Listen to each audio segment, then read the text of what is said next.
Investigations into the Pahalgam terror attack have brought out the communication notes of terrorists in and to Pakistan. The claims made by the resistance front and their reposting by known social media handles of the Lashkar-e-Taiba speak for themselves.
नमस्कार। इस briefing में शामिल होने के लिए आप सभी का धन्यवाद। जैसा कि आप सभी जानते हैं, 22 अप्रैल 2025 को लश्कर-ए-तैयबा से संबंधित पाकिस्तानी और पाकिस्तान प्रशिक्षित आतंकवादियों ने भारत में जम्मू और कश्मीर के पहलगाम में भारतीय पर्यटकों पर बर्बरतापूर्ण हमला किया। 25 भारतीयों और एक नेपाली नागरिक को कायरतापूर्ण मौत के घाट उतार दिया गया। मुंबई के 26 नवंबर 2008 के हमलों के बाद यह भारत में हुई किसी आतंकवादी हमले में मारे गए आम नागरिकों की संख्या की दृष्टि से सबसे गंभीर घटना है। पहलगाम का हमला अत्यधिक बर्बरतापूर्ण था, जिसमें वहां मौजूद लोगों को करीब से और उनके परिवारों के सामने सिर पर गोली मारी गई। हत्या के इस तरीके से परिवार के सदस्यों को जानबूझकर आघात पहुंचाया गया। साथ ही उन्हें यह नसीहत भी दी गई कि वे वापस जाकर इस संदेश को पहुंचा दें। यह हमला स्पष्ट रूप से जम्मू और कश्मीर में बहाल हो रही सामान्य स्थिति को बाधित करने के उद्देश्य से किया गया था। चूंकि पर्यटन फिर से अर्थव्यवस्था का मुख्य आधार बन रहा था, इस हमले का मुख्य उद्देश्य इसे प्रतिकूल रूप से प्रभावित करना था। पिछले वर्ष आप सभी जानते हैं 2.25 करोड़ से अधिक पर्यटक कश्मीर आए थे। इस हमले का मुख्य उद्देश्य इसलिए संभवतः यह था कि इस संघ राज्य क्षेत्र में विकास और प्रगति को नुकसान पहुंचाकर इसे पिछड़ा बनाए रखा जाए और पाकिस्तान से लगातार होने वाले सीमा पार आतंकवाद के लिए उपजाऊ जमीन बनाने में सहायता की जाए। हमले का यह तरीका जम्मू और कश्मीर और शेष राष्ट्र दोनों में सांप्रदायिक दंगे भड़काने के उद्देश्य से भी प्रेरित था। इसका श्रेय सरकार और भारत के सभी नागरिकों को दिया जाना चाहिए कि इन प्रयासों को विफल कर दिया गया। एक समूह ने खुद को रेजिस्टेंस फ्रंट TRF कहते हुए इस हमले की जिम्मेदारी ली है। यह समूह संयुक्त राष्ट्र द्वारा प्रतिबंधित पाकिस्तानी आतंकवादी समूह लश्कर ए तैयबा से जुड़ा हुआ है। यह उल्लेखनीय है कि भारत ने मई और नवंबर 2024 में संयुक्त राष्ट्र की 1267 कमेटी की सैंक्शंस मॉनिटरिंग टीम को अर्धवार्षिक रिपोर्ट प्रस्तुत की थी, जिसमें टीआरएफ के बारे में साफ इनपुट दिए गए थे। इससे पाकिस्तान स्थित आतंकवादी समूहों के लिए कवर के रूप में टीआरएफ की भूमिका सामने आई थी। इससे पहले भी दिसंबर 2023 में भारत ने इस टीम को लश्कर ए तैयबा और जैश ए मोहम्मद के बारे में सूचित किया था, जो टीआरएफ जैसे छोटे आतंकवादी समूहों के माध्यम से अपनी गतिविधियों को संचालित कर रहे हैं। इस संबंध में 25 अप्रैल को यूएन सिक्योरिटी काउंसिल प्रेस वक्तव्य में टीआरएफ के संदर्भ को हटाने के लिए पाकिस्तान के दबाव पर भी ध्यान दिया जाना चाहिए। पहलगाम आतंकवादी हमले की जांच से पाकिस्तान के साथ आतंकवादियों के संपर्क उजागर हुए हैं। रेजिस्टेंस फ्रंट द्वारा किए गए दावे और लश्कर ए तैयबा से ज्ञात सोशल मीडिया हैंडल द्वारा इसको रीपोस्ट किया जाना इसकी पुष्टि करता है। चश्मदीद गवाहों और विभिन्न जांच एजेंसियों को उपलब्ध अन्य सूचनाओं के आधार पर हमलावरों की पहचान भी हुई है। हमारी इंटेलिजेंस ने इस टीम के योजनाकारों और उनके समर्थकों की जानकारी जुटाई है। इस हमले की रूपरेखा भारत में सीमा पार आतंकवाद को अंजाम देने के पाकिस्तान के लंबे ट्रैक रिकॉर्ड से भी जुड़ी हुई है, जिसके लिखित और स्पष्ट दस्तावेज उपलब्ध हैं। पाकिस्तान दुनिया भर में आतंकवादियों के लिए एक शरण स्थल के रूप में पहचान बना चुका है। यहां अंतर्राष्ट्रीय स्तर पर प्रतिबंधित आतंकवादी सजा पाने से बचे रहते हैं।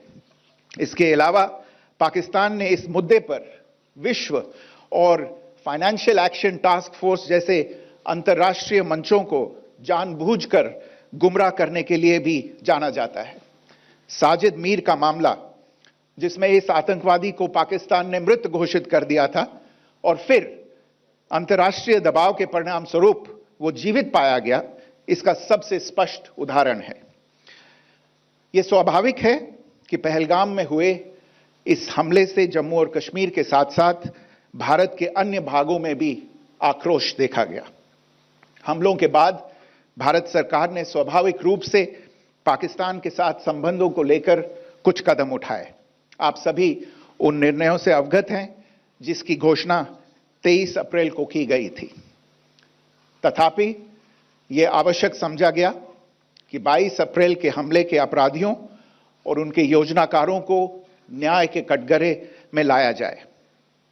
हमलों के एक पखवाड़े के बाद भी पाकिस्तान द्वारा अपने क्षेत्र या अपने नियंत्रण वाले क्षेत्रों में आतंकवादियों की इंफ्रास्ट्रक्चर के विरुद्ध कार्रवाई करने के लिए कोई स्पष्ट कदम नहीं उठाया गया है। उल्टे वो इनकार करने और आरोप लगाने में ही लिप्त रहा है। पाकिस्तान आधारित आतंकवादी मॉड्यूल्स पर हमारी खुफिया निगरानी ने संकेत दिया है कि भारत के विरुद्ध आगे भी हमले हो सकते हैं। अतः इनको रोकना और इनसे निपटना दोनों को बेहद आवश्यक समझा गया। आज सुबह, जैसा कि आपको ज्ञात होगा, भारत ने इस तरह के सीमा पार हमलों का जवाब देने और उन्हें रोकने तथा उनका प्रतिरोध करने के अपने अधिकार का प्रयोग किया है। यह कार्यवाही नपीतुली, नॉन एस्केलेटरी, आनुपातिक और जिम्मेदारीपूर्ण है। यह आतंकवाद की इंफ्रास्ट्रक्चर को समाप्त करने और भारत में भेजे जाने वाले संभावित आतंकवादियों को अक्षम बनाने पर केंद्रित है। आपको यह भी स्मरण होगा कि 25 अप्रैल 2025 को संयुक्त राष्ट्र सुरक्षा परिषद ने पहलगाम आतंकवादी हमले पर एक प्रेस वक्तव्य जारी किया था, जिसमें आतंकवाद के इस निंदनीय कार्य के अपराधियों, आयोजकों, फाइनेंसरों और प्रायोजकों को जवाबदेह ठहराने और उन्हें न्याय के दायरे में लाने की आवश्यकता पर जोर दिया गया था। भारत की आज की इस कार्रवाई को इसी संदर्भ में देखा जाना चाहिए। Good morning. Thank you all for joining this briefing. As you are all aware, on April 22, 2025, Pakistani and Pakistan-trained terrorists belonging to the Lashkar-e-Taiba carried out a savage attack on Indian tourists at Pahalgam in Jammu and Kashmir in India. They murdered 26 people, including one national of Nepal, causing the largest number of civilian casualties in a terrorist attack in India since the 26 November 2008 attacks in Mumbai. The attack in Pahalgam was marked by extreme barbarity, with the victims mostly killed with headshots from close range and in front of their families. Family members were deliberately traumatized through the manner of the killing, accompanied by the exhortation that they should take back the message. The attack was clearly driven by the objective of undermining the normalcy returning to Jammu and Kashmir. In particular, it was designed to impact the mainstay of the economy, tourism, with a record 23 million tourists visiting the valley last year. The calculation, presumably, was that harming growth and development in the Union Territory would help keep it backward and create fertile ground for continued cross-border terrorism from Pakistan. The manner of the attack was also driven by an objective of provoking communal discord, both in Jammu and Kashmir and the rest of the nation. It is to the credit of the government and the people of India that these designs were foiled. A group calling itself the Resistance Front has claimed responsibility for the attack. This group is a front for the UN-proscribed Pakistani terrorist group Lashkar-e-Taiba. It is notable that India had given inputs about the TRF in the half-yearly report to the monitoring team of the UN's 1267 Sanctions Committee in May and November 2024, bringing out its role as a cover for Pakistan-based terrorist groups. Earlier too, in December 2023, India had informed the monitoring team about Lashkar and Jaish-e-Mohammed operating through small terror groups such as the TRF. Pakistan's pressure to remove references to TRF in the April 25 UN Security Council press statement is notable in this regard. Investigations into the Pahalgam terror attack have brought out the communication notes of terrorists in and to Pakistan.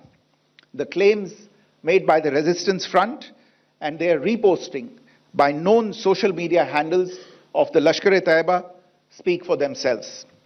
Identification of the attackers based on eyewitness accounts as well as other information available to law enforcement agencies has also progressed.